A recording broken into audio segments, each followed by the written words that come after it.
ওম শান্তি। আজকে 21শে এপ্রিল 2024-এর অব্যক্ত বাপদাদার বাংলা মুরলী রিভাইজ বাণী 30শে মার্চ 1999 ইংরেজি। আজকের মহাবাক্য, তীব্র পুরুষার্থের একাগ্রতাকে জ্বালারূপ বানিয়ে অসীম বৈরাগ্যের তরঙ্গ ছড়াও। আজ বাপদাদা প্রত্যেক বাচ্চার ললাটে 3 রেখা দেখছেন, যার মধ্যে একটা রেখা হলো পরমাত্ম পালনের ভাগ্যের রেখা। পরমাত্ম পালনের এই ভাগ্য সারা কল্পে একবারই এখন প্রাপ্ত হয়। এই সঙ্গম যুগ ব্যতীত এই পরমাত্ম পালন কখনো প্রাপ্ত হতে পারে না।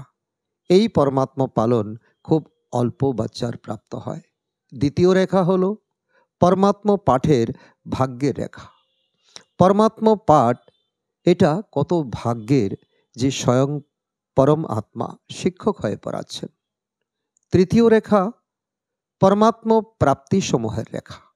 ভাবো কত প্রাপ্তি সকলের মনে আছে তো না? সমূহ প্রাপ্তির লিস্ট কত লম্বা। তো প্রত্যেকের ললাটে এই 3 রেখা ঝলমল ঝলমল করছে। নিজেদের এমন ভাগ্যবান আত্মা মনে করো তো তোমরা। লালন পালন, পাঠের পড়া আর সমূহ প্রাপ্তি, সেই সঙ্গে বাপদাদা বাচ্চাদের নিশ্চয়ের আধারে আধ্যাত্ম নেশাও দেখছিলেন। প্রত্যেক পরমাত্ম বাচ্চা কত আধ্যাত্মিক নেশার বাচ্চা। সারা বিশ্বে আর সারা কল্পে তোমরা হাইয়েস্ট, মহানও এবং হোলিয়েস্ট। তোমাদের মতো পবিত্র আত্মা তন দ্বারাও মন দ্বারাও দেবরূপে সর্বগুণ সম্পূর্ণ নির্বিকার আর কেউই হয় না। তাছাড়া তোমরা হাইয়েস্ট, হোলিয়েস্ট, সেই সঙ্গে রিচেস্ট। বাপদাদা স্থাপনার কালেও বাচ্চাদের স্মৃতি জাগিয়ে দিতেন এবং বলিষ্ঠ চিত্তে সংবাদপত্রেও ছাপিয়ে দিয়েছিলেন যে ওম মণ্ডলী রিচেস্ট ইন দ্য ওয়ার্ল্ড। এ হলো স্থাপনার সময় তোমাদের সকলের মহিমা। যতই তাবর মাল্টি মিলিনিয়ার হোক, কিন্তু একদিনে তোমাদের মতো রিচেস্ট হতে পারে না। এত রিচেস্ট হওয়ার সাধন কি বলো? খুব ছোট একটা সাধন। লোকে রিচেস্ট হওয়ার জন্য কত পরিশ্রম করে, আর তোমরা কত সহজে উত্তর সৌভাগ্যবান অর্থাৎ মালামাল হতে থাকো। সাধন কি তোমরা জানো তো না? শুধু ছোট একটা বিন্দু লাগাতে হবে, ব্যাস। বিন্দু লাগালে আর উপার্জন হলো। আত্মাও বিন্দু, বাবাও বিন্দু, আর ড্রামাতে ফুলস্টপ লাগাও, সেও বিন্দু। তো বিন্দু আত্মাকে স্মরণ করার সাথে সাথে উপার্জন বেড়ে গেল তো না? সাধারণত লৌকিকেও দেখো, বিন্দু দ্বারাই সংখ্যা বেড়ে যায়। একের পিছনে যদি বিন্দু লাগাও তাহলে কি হয়? 10। দুটো বিন্দু লাগাও, 3 বিন্দু লাগাও, 4 বিন্দু লাগাও, বাড়তেই থাকে। তো তোমাদের সাধন কত সহজ। আমি আত্মা, এই স্মৃতির বিন্দু লাগানো অর্থাৎ সম্পদের ভাণ্ডার জমা হওয়া। আবার বাবা বিন্দু লাগানোর সাথে সাথে ভাণ্ডার জমা হয়ে গেল। কর্মে সম্বন্ধ সম্পর্কে ড্রামার ফুলস্টপ লাগাও, যা অতীত হয়ে গেছে তাতে ফুলস্টপ লাগালে আর ভাণ্ডারের বৃদ্ধি হতে থাকলো। তাহলে বলো, সারাদিনে কতবার বিন্দু লাগাও? তাছাড়া বিন্দু লাগানো কত সহজ, কঠিন কি? বিন্দু পিছলে যায় কি? উপার্জনের সাধন হিসেবে বাপদাদা কেবল এটাই শিখিয়েছেন যে বিন্দু লাগাতে থাকো। তো সবাই তোমরা জানো কিভাবে বিন্দু লাগাতে হয়? যদি জানো তো এক হাতের তালি বাজাও। পাক্কা তো না? নাকি কখনো পিছলে যায়, কখনো লেগে যায়? সবচাইতে সহজ বিন্দু লাগানো। কেউ এই চর্মচক্ষে যদি ব্লাইন্ডও হয়, সেও যদি কাগজের উপর পেন্সিল রাখে তো বিন্দু লেগে যায় অটোমেটিক। আর তোমরা তো ত্রিনেত্রী, সেই জন্য এই 3 বিন্দুকে সদা ইউজ করো। কোশ্চেন মার্ক কত বাঁকা হয়, লিখে দেখো। বাঁকা তো না?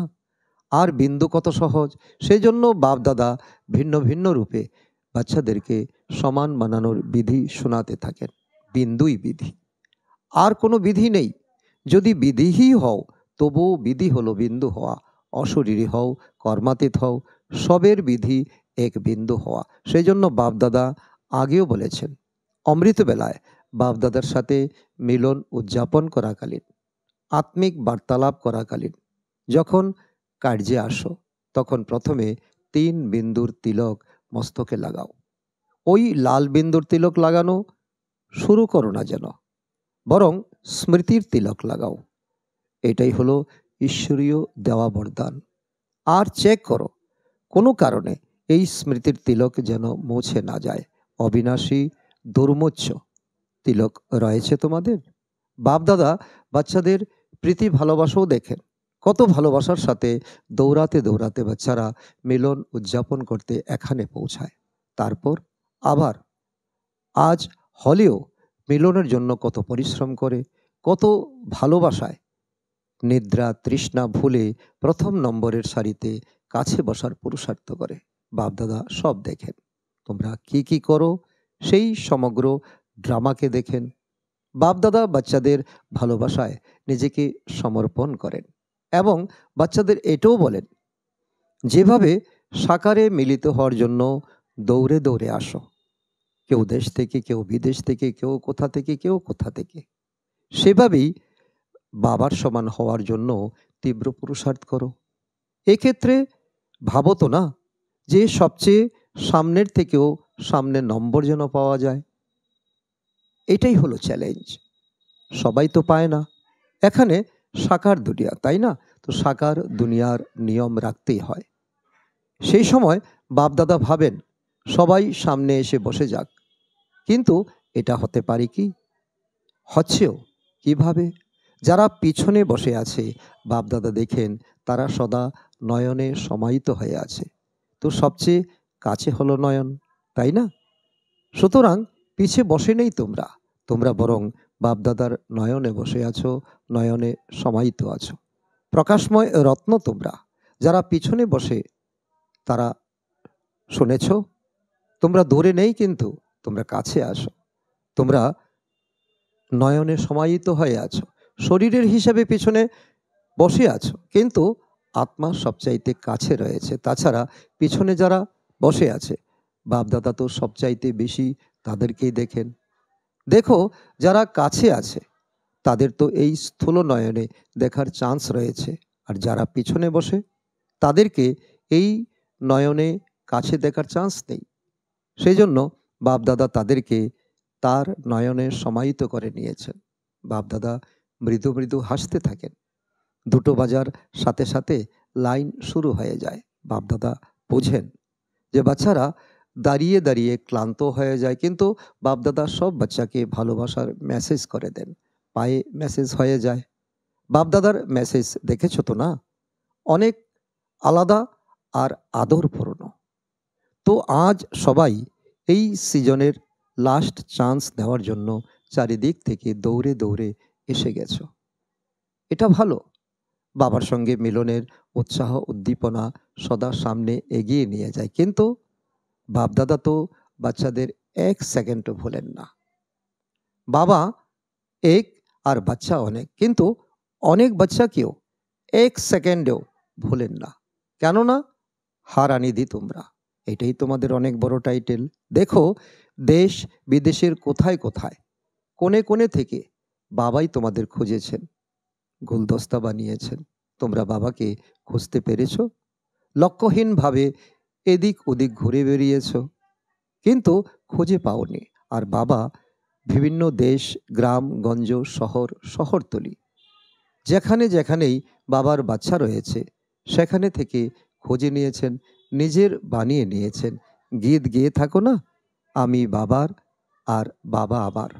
না জাতি দেখেছেন, না দেশ দেখেছেন, না রং দেখেছেন, সবার মস্তকে একই রুহানি রং দেখেছেন, জ্যোতির্বিন্দু। Double foreigners. কি ভাবছো? কি ভাবছো তোমরা? বাবা জাতি দেখেছেন? তোমরা কালো বা গৌর, শ্যাম বা সুন্দর কিনা দেখেছেন? কিছু দেখেননি।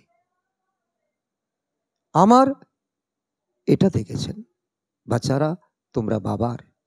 তাহলে বলো, বাবার স্নেহ ভালোবাসা নাকি তোমাদের ভালোবাসা কার আছে? উভয়ের আছে। উত্তর দিতে বাচ্চারাও হুঁশিয়ার। বলে, বাবা আপনি বলেন যে ভালোবাসা ভালোবাসাকে টানে, তো আপনার ভালোবাসা আছে, তো আমাদের আছে, তবে তো টানে। বাচ্চারাও হুঁশিয়ার, আর বাবাও খুশি হন যে বাচ্চারা এত মনোবল, উৎসাহ, উদ্দীপনা বজায় রাখে। বাপ দাদার কাছে অনেক বাচ্চার 15 দিনের চার্টের রেজাল্ট এসেছে। একটা বিষয় তো বাপ দাদা চতুর্দিকের রেজাল্টে দেখেছেন যে মেজরিটি বাচ্চার অ্যাটেনশন ছিল। তারা নিজেরাও যতটা পার্সেন্ট চায় ততটা হয় না, কিন্তু অ্যাটেনশন আছে। এবং যে তীব্র পুরুষার্থী বাচ্চারা আছে, মনে মনে তারা নিজের প্রতিজ্ঞা পুরো করার লক্ষ্যে অগ্রচালিত হচ্ছে, আর অগ্রচালিত হতে হতে গন্তব্যে পৌঁছেই যাবে। মাইনরিটি এখনও কখনো গরুমসিতে, কখনো আলস্যের বসে অ্যাটেনশনও কম দিচ্ছে। তাদের এক বিশেষ স্লোগান আছে, হয়েই যাবে, করেই যাব।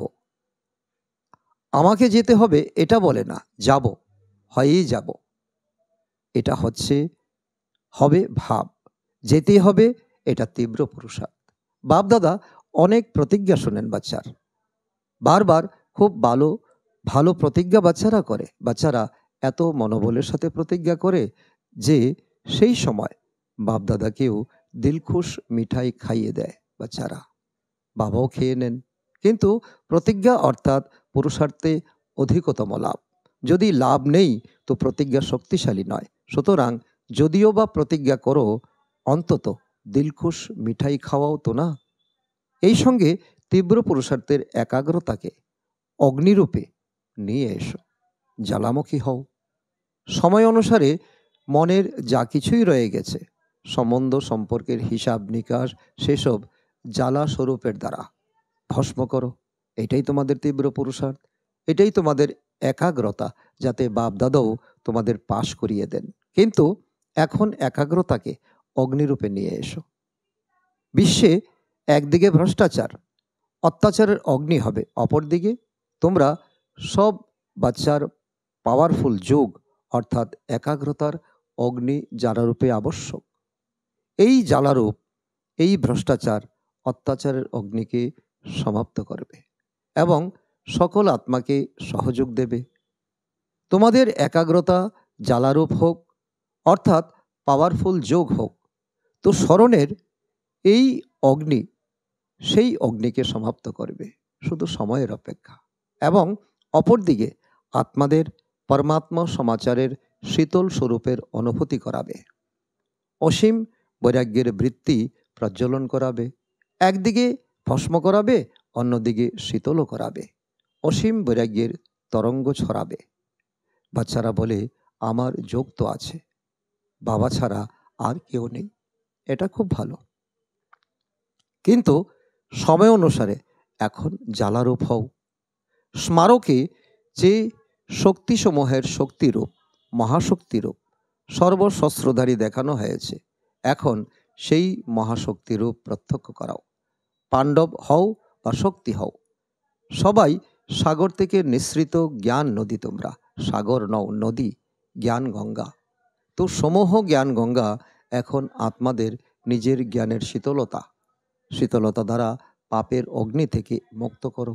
এটাই হলো বর্তমান সময়ের ব্রাহ্মণের কার্য। বাচ্চারা সবাই জিজ্ঞাসা করে, এই বছরে কি সেবা করা যায়? তো বাপদাদা প্রথম সেবা এটাই বলেন যে এখন সময় অনুসারে সব বাচ্চা বানপ্রস্থ অবস্থায় রয়েছে। তো বানপ্রস্থই নিজের সময় সাধন সব বাচ্চাকে দিয়ে স্বয়ং বানপ্রস্থি হয়। সুতরাং তোমরাও সবাই নিজের সময়ের খাজানা, শ্রেষ্ঠ সংকল্পের খাজানা এখন অন্যদের প্রতি নিয়োগ করো। নিজের প্রতি সময় সংকল্প কম লাগাও। অন্যদের প্রতি নিয়োগ করায় নিজেও সেই সেবার প্রত্যক্ষ ফল খাওয়ার নিমিত্ত হয়ে যাবে। মনসা সেবা, বাচা সেবা, আর সবচেয়ে বেশি ব্রাহ্মণ হোক বা যে কেউই সম্বন্ধ সম্পর্কে আসুক, তাদেরকে মাস্টার দাতা হয়ে কিছু না কিছু দিতে থাকো। নিঃস্বার্থ হয়ে খুশি দাও, শান্তি দাও, আনন্দের অনুভূতি করাও, প্রেমের অনুভূতি করাও। দিতে হবে, আর দেওয়া মানে সতই নেওয়া। যে কেউই যে সময় যে রূপে সম্বন্ধ সম্পর্কে আসুক, যেন কিছু নিয়ে যায়। তোমরা মাস্টার দাতার কাছে এসে যেন খালি না যাও। ব্রহ্মা বাবাকে যেমন দেখেছ না, চলতে ফিরতেও যে কোনো বাচ্চা যদি সামনে এসে যায় তো কিছু না কিছু অনুভূতি ব্যতীত খালি যেত না। এটা চেক করো, যেই এসেছে তারা পেয়েছে, কিছু না কিছু দিয়েছ নাকি খালি চলে গেছে। খাজানায় যে পরিপূর্ণ হয় সে না দিয়ে থাকতে পারে না। এটাই ব্রাহ্মণের মহান ধর্ম। অটুট অখণ্ড দাতা হও। কেউ চাইবে না, কেউ চাইবে না। দাতা কখনো এটা দেখে না এ চাইবে তো দেব। অটুট মহাদানী মহাদাতা নিজেই দেয়। তো এই বছরে প্রথম সেবা মহান দাতা হওয়ার সেবা করো। দাতা দ্বারা যা কিছু প্রাপ্ত করেছ তোমরা সেটাই দিয়ে থাকো। ব্রাহ্মণ কোনো ভিখারি নয়, বরং সহযোগী। তো ব্রাহ্মণদের নিজেদের পরস্পরের মধ্যে দান দিতে হবে না, সহযোগ দিতে হবে। এটা হলো প্রথম নম্বরের সেবা। আর সেই সঙ্গে বাপদাদা বিদেশের বাচ্চাদের খুশ খবর শুনেছেন। তো বাপদাদা দেখেছেন যে এই সৃষ্টির আওয়াজ ছড়ানোর নিমিত্ত তিনি যে মাইক নাম দিয়েছেন, সেটা বিদেশের বাচ্চারা নিজেদের মধ্যে সেই কার্য করেছে। আর প্ল্যান যখন তৈরি হয়েছেই, প্র্যাকটিক্যাল তো হতেই হবে।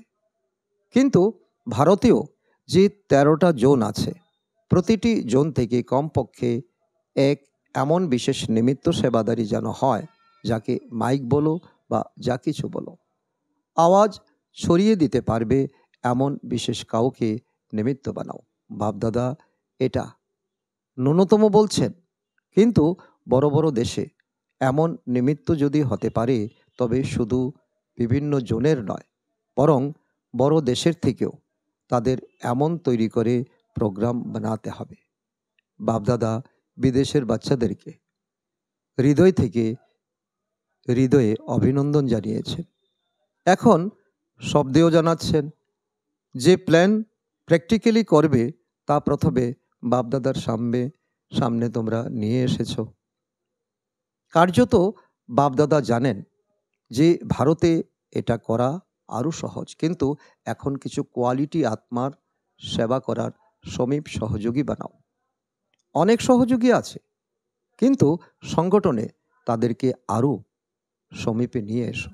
এর সাথে সাথে বাপদাদার এই সংকল্প রয়েছে, প্রতিটি বড় শহরে যে এরিয়া হয় তা অনেক বড় হয়।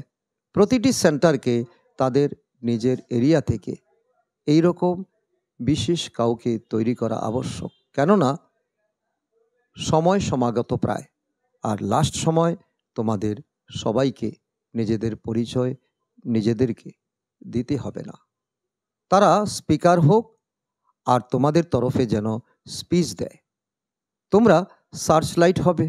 সুতরাং তোমাদের প্রত্যেককে নিজের এরিয়া থেকে এমন মাইক তৈরি করতে হবে। প্রতিটা এরিয়াতে কোনো না কোনো বিশেষ বিজনেসম্যান বলো কিংবা প্রধান বলো, ভিন্ন ভিন্ন বর্গে থাকেই।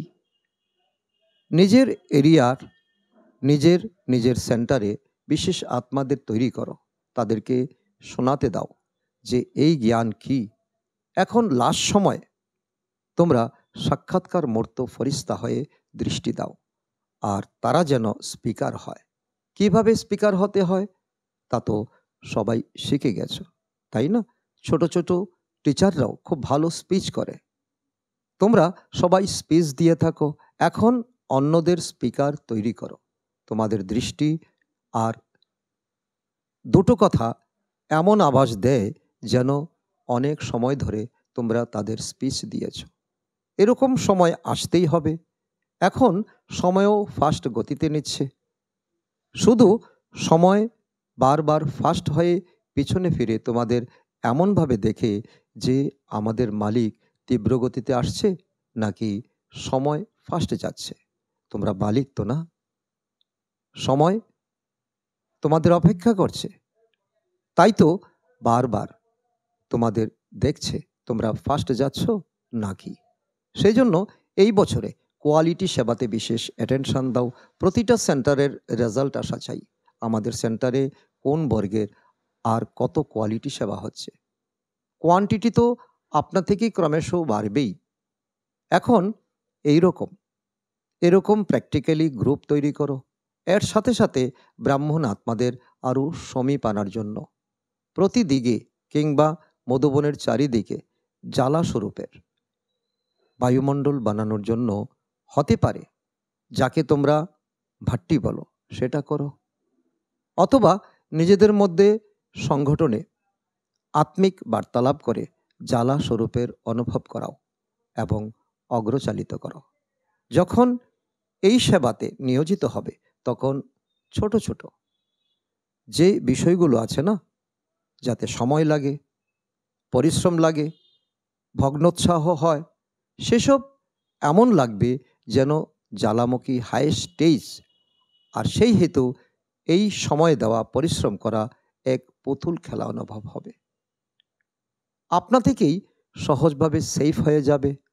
বাপদাদা বলেছেন যে সর্বাপেক্ষা বেশি বাপদাদার কৃপা তখনই হয় যখন তিনি দেখেন যে মাস্টার সর্বশক্তিমান বাচ্চারা ছোট ছোট বিষয়ের জন্য পরিশ্রম করে। অনুরাগ জ্বালামুখী রূপের তুলনায় কম, তখনই পরিশ্রম লাগে। তো এখন পরিশ্রম থেকে মুক্ত হও। ঢিমেতালে হইও না, আলস্য আলবেলাপন করো না, বরং পরিশ্রম মুক্ত হও। এমন ভেবো না পরিশ্রম করতে হবে না তো আরামে শুয়ে যাবে, বরং অনুরাগ দ্বারা পরিশ্রম শেষ করো। হবে ভাব দ্বারা নয়। বুঝেছ কি করতে হবে? এখন বাপদাদাকে আসতে তো হবেই। জিজ্ঞাসা করে পরে কি হবে? বাপদাদা আসবেন নাকি আসবেন না? বাপদাদা না তো করেন না, হাজি হাজি করেন। বাচ্চারা বলে হুজুর, বাবা বলেন জি হাজির। তো বুঝেছ কি করতে হবে, কি করতে হবে না? অনুরাগ দ্বারা পরিশ্রম কাট করো। এখন পরিশ্রম মুক্ত বর্ষ উদযাপন করো, অনুরাগে আলস্যে নয়। এটা দৃঢ়তার সাথে স্মরণে রেখো, আলস্য নয়। ঠিক আছে, সব সংকল্প পুরো হয়েছে নাকি কিছু রয়ে গেছে? জনককে অর্থাৎ দাদি জানকীজিকে জিজ্ঞাসা করছি, কিছু রয়েছে? দাদি তো মুচকি মুচকি হাসছেন। খেলা পুরো হয়ে গেছে? এই অপারেশনেই বা কি? খেলার মধ্যকার খেলা, খেলা ঠিক ছিল তো না? ড্রিল। সেকেন্ডে বিন্দু স্বরূপ হয়ে মন বুদ্ধিকে একাগ্র করার অভ্যাস বারবার করো। সারাদিনে অনেকবার চেষ্টা করো। স্টপ বলার সাথে সাথে সেকেন্ডে দেহবোধ থেকে মন বুদ্ধি যেন একাগ্র হয়ে যায়। এইরকম কন্ট্রোলিং পাওয়ার সারাদিনে ইউজ করে দেখো। এইভাবে অর্ডার করো না যে কন্ট্রোল, আর 2 মিনিট পরে কন্ট্রোল হবে, 5 মিনিট পরে কন্ট্রোল হবে। সেই জন্য মাঝে মাঝে কন্ট্রোলিং পাওয়ারকে ইউজ করে যাচাই করতে থাকো। সেকেন্ডে হয়, মিনিটে হয়, বেশি মিনিটে হয়, এইসব চেক করতে করতে চলো। এখন সবাইকে 3 মাসের চার্ট আরও পরিপক্ক বানাতে হবে, সার্টিফিকেট নিতে হবে। প্রথমে নিজেকে সার্টিফিকেট দাও, তারপরে বাপদাদা দেবেন। আচ্ছা, চতুর্দিকের পরমাত্ম পালনের অধিকারী আত্মাদের, পরমাত্ম পাঠের অধিকারী শ্রেষ্ঠ আত্মাদের, পরমাত্ম প্রাপ্তিস্বরূপ দ্বারা সম্পন্ন আত্মাদের, সদা বিন্দুর বিধির দ্বারা তীব্র পুরুষার্থী আত্মাদের, সদা পরিশ্রম থেকে মুক্ত হয়ে অনুরাগে সমাহিত হওয়া বাচ্চাদের, জ্বালা স্বরূপ বিশেষ আত্মাদের বাপদাদার স্মরণের স্নেহসমন আর নমস্কার। আজকের বরদান, শুদ্ধ আর শক্তিশালী শক্তির দ্বারা ব্যর্থ ভাইব্রেশনকে সমাপ্ত করে প্রকৃত সেবাদারী ভব। তার অর্থ হলো, বলা হয়ে থাকে সংকল্প সৃষ্টি রচনা করে দেয়। যখন দুর্বল আর ব্যর্থ সংকল্প করো তখন ব্যর্থ বায়ুমণ্ডলের সৃষ্টি তৈরি হয়ে যায়। প্রকৃত সেবাদারী সেই হয় যে শুদ্ধ শক্তিশালী সংকল্প দ্বারা পুরানো ভাইব্রেশনও সমাপ্ত করে দেয়। সায়েন্সের ওরা যেমন শস্ত্র দ্বারা শস্ত্র বিনষ্ট করে দেয়, একটি বিমানের দ্বারা অন্য বিমান নিচে ফেলে দেয়, সেই রকম তোমাদের শুদ্ধ শক্তিশালী সংকল্পের ভাইব্রেশন ব্যর্থ ভাইব্রেশনকে যেন সমাপ্ত করে দেয়। এখন এরকম সেবা করো।